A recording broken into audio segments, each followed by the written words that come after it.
Hey, folks, welcome to Affiliate Nerd Out. I'm your nerderator, Dustin House, here spreading that good word about affiliate marketing.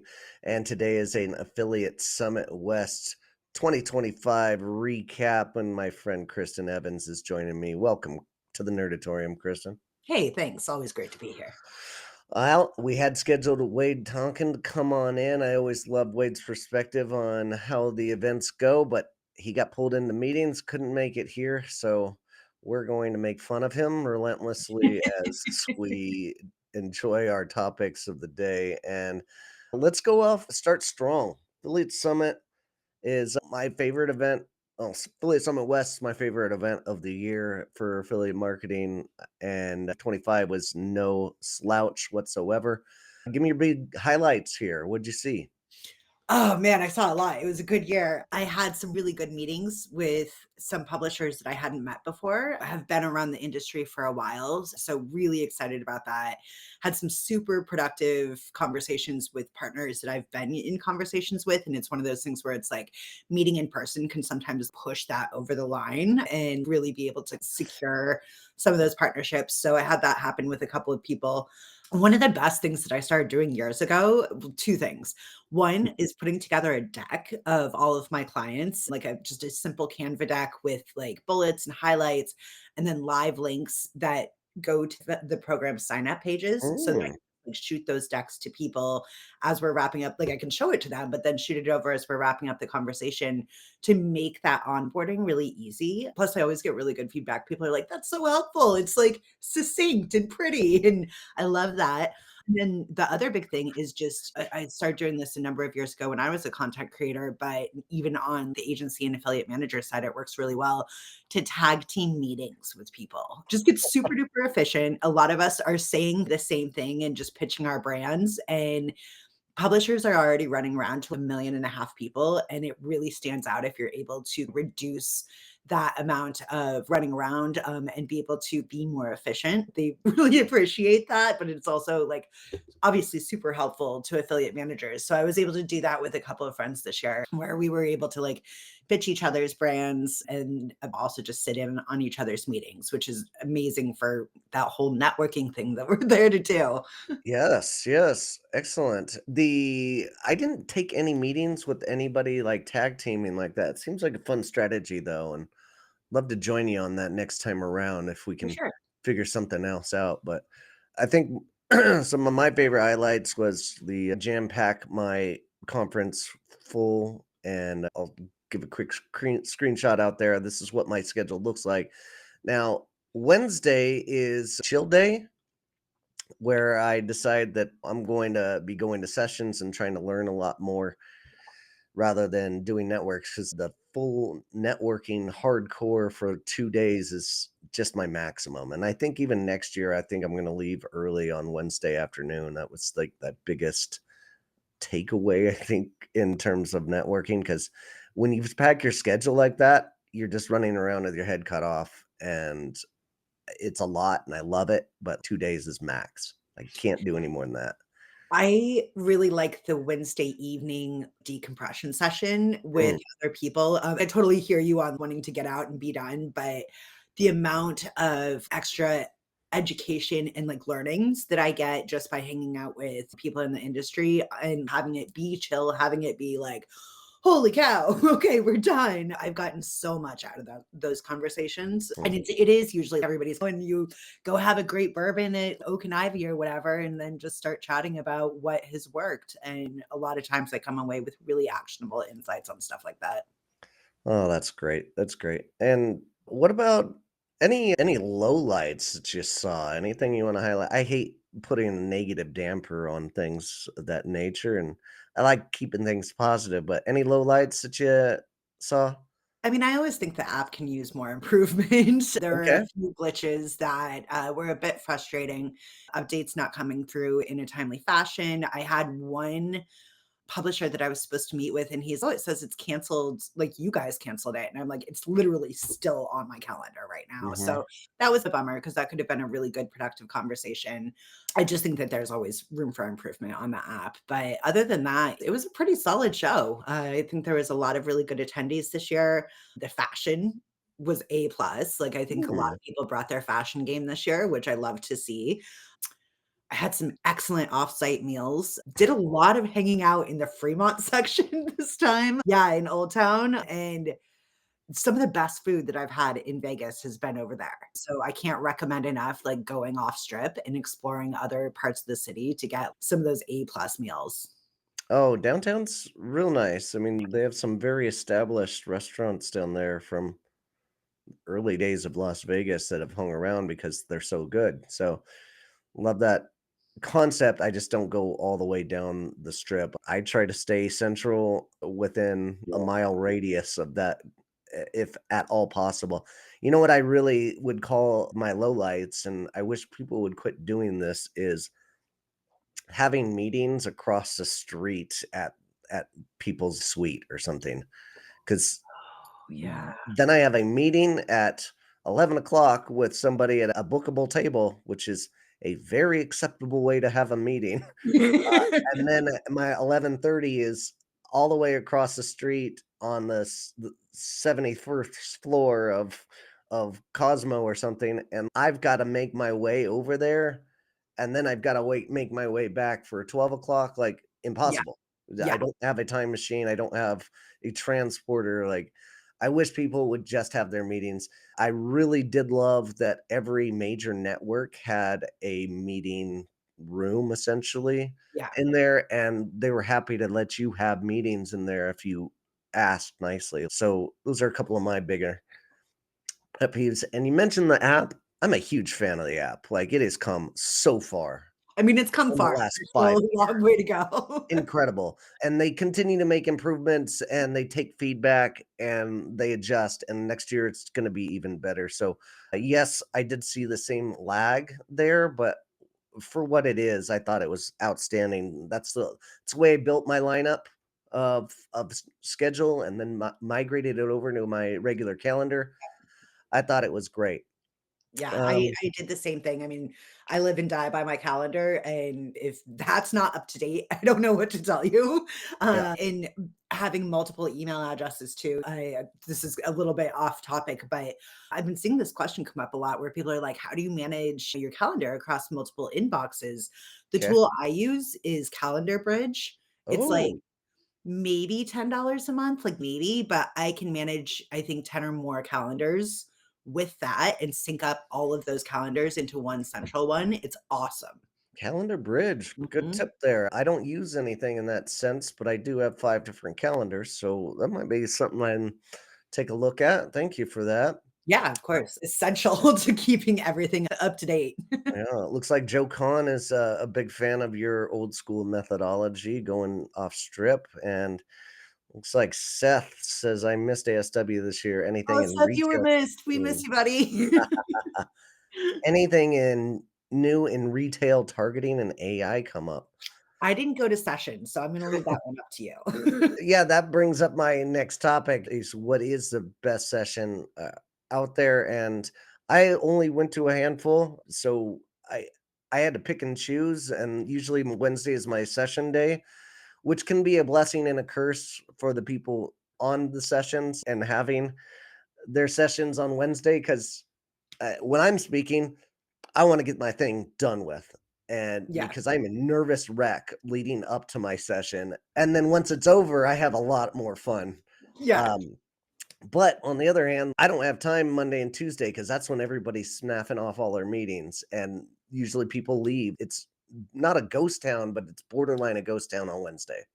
Yeah, I think Wade had the last session on Wednesday afternoon, which Yes. is like I've been in that position. That is a rough position to be in, but that session was actually really good. I made sure to go and heckle a little bit. Yeah, I But really yeah, wanted to go to that, and Wade, I am sorry I didn't make it, but I had nothing left at that point. I didn't wanna see people or talk to people. I was gonna say I didn't see you at all on Wednesday. Yeah, and I went to a few sessions. My favorite was the PMA, actually. Trisha Kelly and and Jade. Kelly and, Jade Yeah. all had a session together. It was actually a really cute and well put together session about taking sides on, is Google a friend or an enemy? Yeah.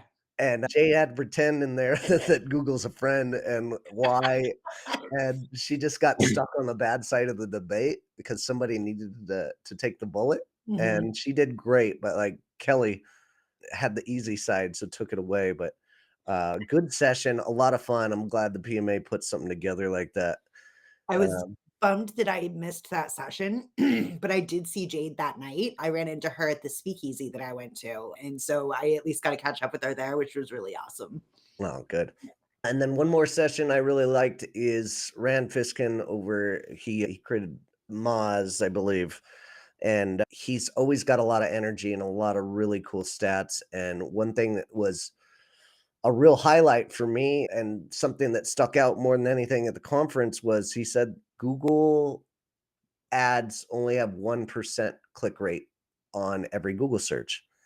And you naturally think that putting the ads up on the top, a lot more people are going to click, but today's consumer is hyper aware that these are ads and forced in there, and only 1% is getting clicked on those ads. And I thought that was mind blowing.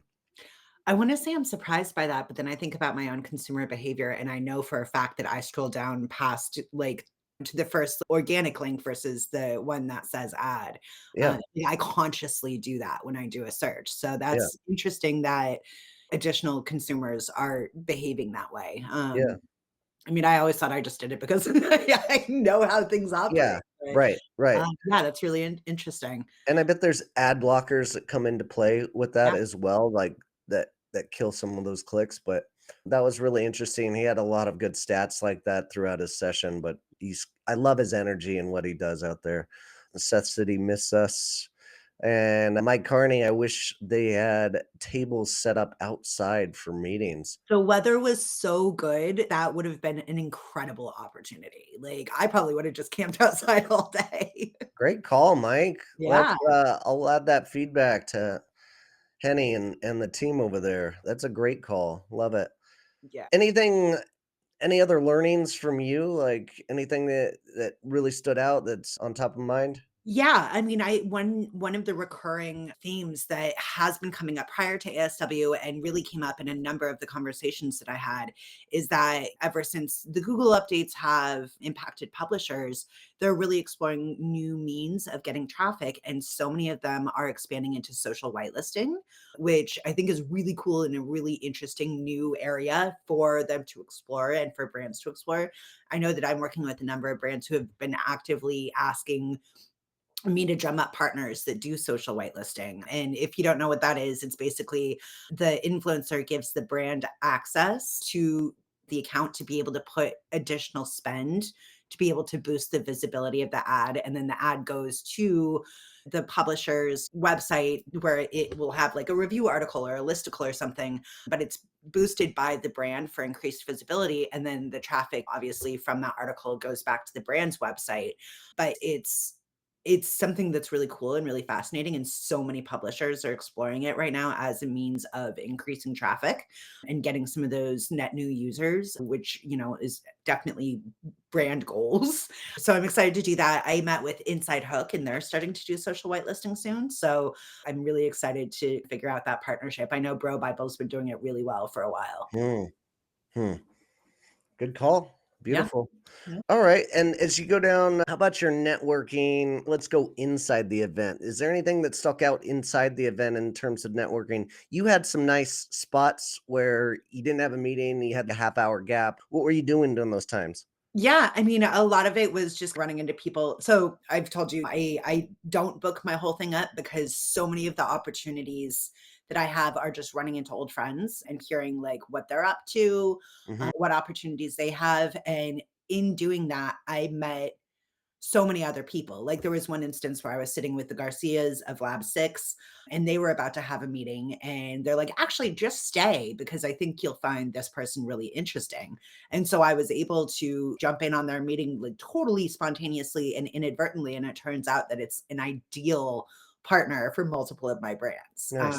So that's part of the reason why I leave that time open is just opportunities come up. So I'd say I love to be in a place where I'm hyper visible. So I had a couple opportunities along the longer hallway there where I was able to snag a seat and then people could come up, sit down.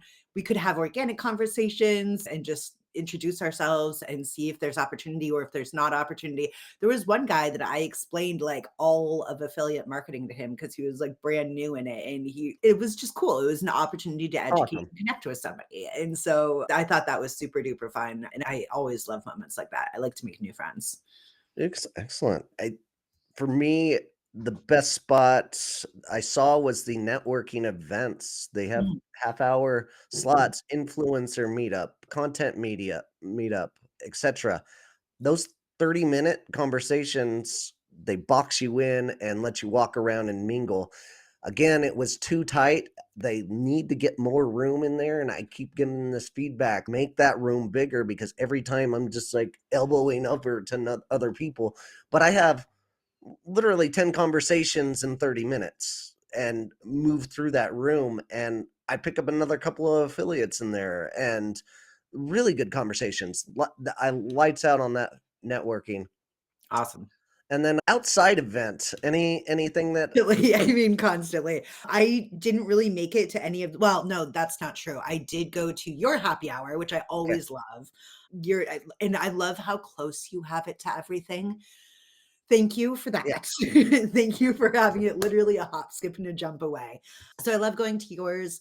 Upsell It is always fun. They were really those guys are always great. Jeremy and the crew always put together something amazing.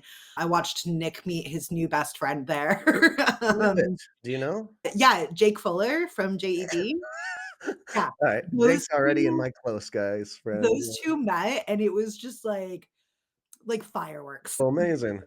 And I got to meet Jennifer Goodwin at that meetup. You introduced me to Yeah. her, and then the next day I met Dexter from High Energy, and it was great. And I especially because I was like, "Hey, my kid's name is Dexter." You don't meet many of those out in the wild. Oh, you Um, sure don't. so yeah, I mean that was super fun. As I mentioned, the Wednesday night decompression session is one of my very favorites. I got to go out with the Garcias and Wade, and usually we meet up with some AWIN people, but because of the flight issues and there was like a snowstorm hitting Chicago, I think a number of AWIN people ended up leaving early as a result. So Oh, we missed seeing them. But yeah, that one's always a really good time.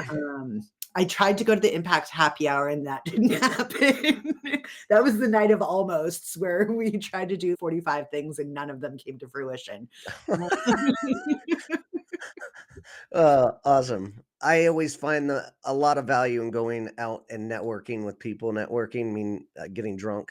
You never talk business at the after hours party. You're just trying to get to know people a little bit better and seeing who they are as a person. And my favorite event was that Upsell It party. They had a really nice suite. I don't even remember where it was, but In the Cosmo. it was Cosmo, yeah, okay. So, yeah, they had it felt like 50 people, and they were all good people in the industry, hung out with Frary and some other folks, and made some new friends in there, which is great, and then I got to talk baseball with this dude that walks around with a Royals hat. I think his name's Brian, but we just nerded out on baseball. I love those events and doing those things. Then I got to hang out with my wife Sarah's team. We went to a speakeasy for and saw this really cool cover band just kill it up there for an hour. Which speakeasy did you go to? Since it was in Caesars, Okay.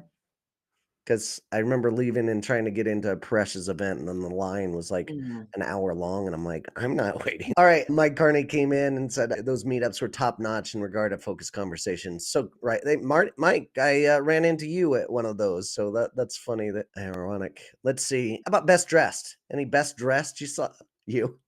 You can't vote yourself in, Evans. I'm sorry. My suits were so good this year. Yeah, I let's. mean, I was going with a mission, obviously. I saw one girl who had a denim sparkle suit one day, and I thought that was pretty good. Yeah, see, that suit looks so good. It is. It's a good looking suit. I like your style. I always do. There was a guy, Tony, who was at your happy hour who was wearing a purple blazer. Tony, great Yeah, call. yeah. Isn't he Sacramento based? He is, yeah. Yeah, He's around yeah, the that purple blazer, corner. and then the next day, he Pepperflow. was wearing a shirt with a really wild pattern on it.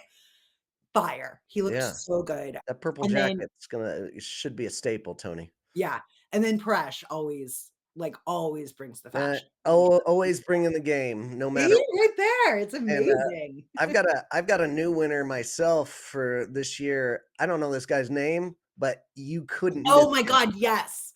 What No a shirt, king. just this like pimp jacket, and a hell of a nice guy. I interviewed him.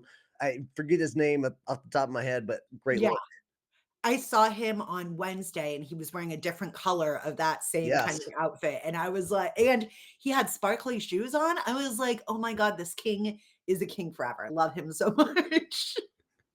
beautiful. Oh, Jake Fuller. Hey, friends. Good seeing you both across the event and different events. I didn't realize you and what's in Marchese didn't know each other, Jake. It's interesting, but It birds of was a my first feather. time meeting Jake too, and he and I Oh, actually really? got a little bit of hang time at the Link Bar one night 'cause I Okay. after we came back from Oak and Ivy, I was like, "I don't want another nightcap," and so I sat down and he was playing one of the video slots across from me and came over and we chatted for a while, so, Yeah. yeah. Good dude, Well, great I dude. mean, I met Jake last year at Okay. ASW, and I don't know, we've done or seen each other a dozen times since then because we're just buddies now. This is what ASW is all about. And speaking of which, any new friends that stuck out with you? Yeah, I mean, I spoke to a couple of people, I would say definitely Jake's one of them. Ashley on Nick's team, she's amazing, Oh absolutely yeah, love her, like, super friendly. Love she's her super attitude. great. Yeah, She and I were firing on all cylinders at dinner one yeah. night, which just means that we were making fun of Nick, like, nonstop, so that was fantastic. I'm sure I met some other people that I will be forever friends with. I have to remember them a couple times first. Yeah. I had a couple of people that stuck out. I had a really good meeting with New York Post dude named Frank. We nerded out about baseball. It's always if somebody has that topic and can nerd out about, we're instantly friends. Sure. But he has a really good situation, and like they're open and flexible, and just can't wait to follow up with that guy. My buddy Orlando, who is with Truly Free, he's been a fan and we've talked online. I think we met one time at PI but like had a really good meeting this time around, and we were talking about his brand Truly Free, and he gave me a really sick hookup with a lot of content material. Love And that. I don't do a lot of product reviews, but I'm gonna do one with it. So Truly Free is this, it's household cleaning products, Mhm. bathroom, kitchen, laundry room, and all like super eco-friendly, green, trying to save the world kind of a company, and non-toxic materials. Outstanding company. They sent me this giant box of free stuff. I love So it. yeah, so I'm gonna be making some content around that, which I'm super excited about. And then let's see. Oh, one last person I really want to highlight is Noelle. She came on in the podcast and she came and joined the happy hour. She is a lot of fun. I just Love love her attitude and who she is. So I think that wraps up for friendships. Anything else we want to talk about? Anything closing out? No, I was bummed I didn't get to see you Wednesday for the full recovery pack because I finally got my oxygen canisters in, and it was great because I did see a couple of people that I was like, "Oh, it looks like you could use one of these infused seltzers. Are you Yeah. hungry? Do you need a meat stick?" Yeah, I was able to give a couple of the recovery packs out, and I hope I helped some people out, and if you're interested in those brands, holler, of course. Okay. Yeah, I don't know, it was a really good show. I my voice is still, like, hurting a little bit from talking as much as I did over the course of 3 days. But yeah, it was just super fun. I look forward to this event every year. I was really glad to see a couple of old friends who had gathered specifically for Deb Carney's celebration of life. Got to see a couple of people like Carolyn Clement, who love her forever. She came in, Liz Fogg. I saw Jen Goody, which was amazing because I haven't seen her in ages. So it was a really good blend of old friends, new friends, lots of business, lots of fun. And I am super excited about the recaps that I've been sending to clients all morning. Oh, good. I'm so glad you do that. Now, in terms of recaps, my favorite suggestion is waiting the amount of days that the conference was going. So if it's a 3-day conference, I wait 3 days until I do my follow-ups with all of my affiliates, but you can time them out with spacing these days. Like you can get it done Tuesday and or Thursday and Friday, and then like time it out for Monday morning because when people get home on Thursday and Friday, now they've got to do all their catch up work Yeah. that Yeah. you don't want to immediately send emails out because they might get lost in the sauce. And I found the best treatment is wait 3 business days until you send that email. Yeah. Yeah, I'll be doing follow-ups next week, but, all my clients were really eager to Oh, hear of course. what had happened, and I was really happy that I was able to pull together a decent amount of bullet points for each of them. So, sending those out today has been really fun. It gives me a reminder of all the good follow-ups that I get to do next week too, and getting these conversations turned into partnerships, turned into sales and conversions. Yes. You mentioned you brought the oxygen things. I'm Mhm. sorry I missed that because I could have really used that on I think you Wednesday. would have really liked it on I, Wednesday. I was not doing so well. So Video you sent me was so funny though. just a big sigh. Yeah. Inside. That's waking up at 8 a.m. and knowing you've got to go to something and being like, Yeah. Why did I do this to myself? rough, rough. Yeah, I like to say, make sure you don't drink too much. Make sure you stay hydrated. Make sure You you eat. eat. Make sure you eat. Make sure you take in plenty of water. Make sure you get you good enough sleep. And absolutely, tip number 5, like whatever you don't listen to any of your own advice. And uh, and I follow this every single affiliate summit, Mhm. but at least I wait till the last day. Luckily, I've learned that lesson. One thing I was out there slinging was this Magic Mind. This is a super cool brand that has it's an energy drink that I take almost every day at 2 o'clock for an extra pick me up and finish out the last 2 hours of my day. And I want them as a brand to work for. And so I have this strategy of being an affiliate of theirs. And so I brought a dozen of these and I put my affiliate link, dustinhouse.com/MM, and I handed this out to everybody. And I got a lot of people being like, hey, that thing's great. Like I I got that should run into energy. Yeah, sorry I missed you with that, but right. great company, great product. All right. I think that wraps things up. Thanks so much for joining me and nerding out about this. This is always good to see you. Of course. Good to see you too. It was fun. All right. Until next year, folks, we'll see you out there and keep on recruiting. Take care.